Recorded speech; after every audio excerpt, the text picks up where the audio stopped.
হযরত আমর বিন জুমুর রাদিয়াল্লাহু তাআলা 60 বছরের বৃদ্ধ সাহাবা, চারটা সন্তান উহুদের ময়দানে পাঠিয়ে দিয়েছে, যা শহীদ হয়ে যা।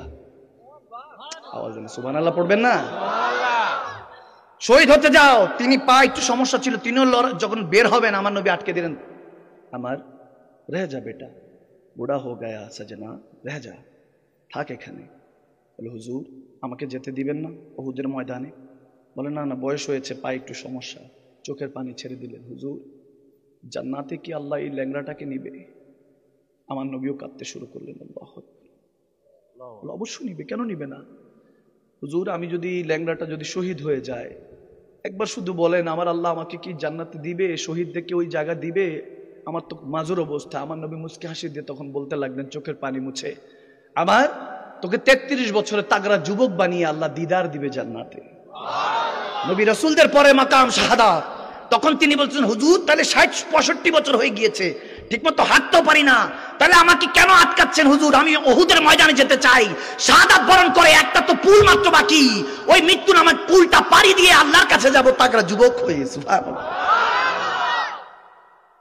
জন্ম যেহেতু হয়েছে মুসলমান, মনে রাখবা মৃত্যু তো হবেই, কিন্তু 500 বছর কাপুরুষের মতো নয়, 1 ঘন্টা 1 মিনিট নবী সিংহ হয়ে বাঁচতে হবে।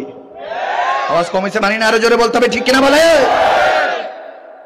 ধার দিচ্ছে তলোয়ার, ধার হইতেছি নি, আরো হবে ইনশাআল্লাহ। কালকে যখন দেখবে শয়তান পালাবে ইনশাআল্লাহ। আজ ওমর ইবনুল খাত্তাব 40 ডেজ লেটার যেদিক দিয়ে 40 দিন পর হেঁটে যাবে, ইবলিস হাঁটতো না।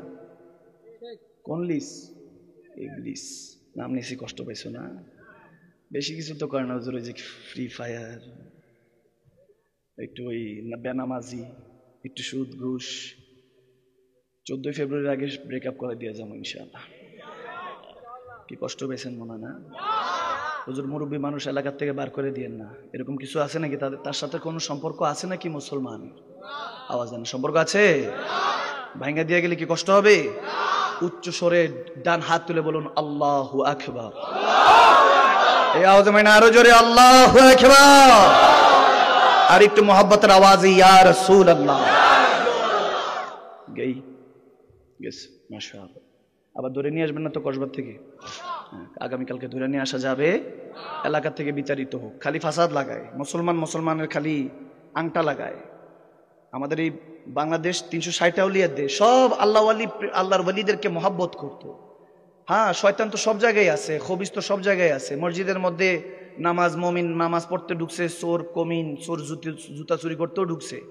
এখন জুতা নিয়ে গেছে কমিনে, মমিনের জুতা নিয়ে গেছে। মমিন যদি যায়া ইমাম সাহেবের গর্দান ধরে হবে নি? আওয়াজে মনে হয় হয়ে যায়, মনে হয়। হুজুর বলবে যে আমার দায়িত্ব তোমাকে নামাজের একটা দা করা, তোমাকে নামাজে দাঁড়া করানো আমার দায়িত্ব, ইমামতি। তোমার জুতার খেয়াল তো আমার দায়িত্ব না। আল্লাহর ওয়ালিদের দরগাতে, আল্লাহ ওয়ালাদের দরবারে কত কিছু হয়। হসপিটালে তো রোগী আসবেই। আওয়াজ দেয় না? তুমি কি বুঝো? ওটা যত রকমের খোর হোক না কেন, আল্লাহ যদি হেদায়েত দিয়ে দেয়, ডাকাত থেকে নিজামুদ্দিন আউলিয়া বানাতে কতক্ষণ?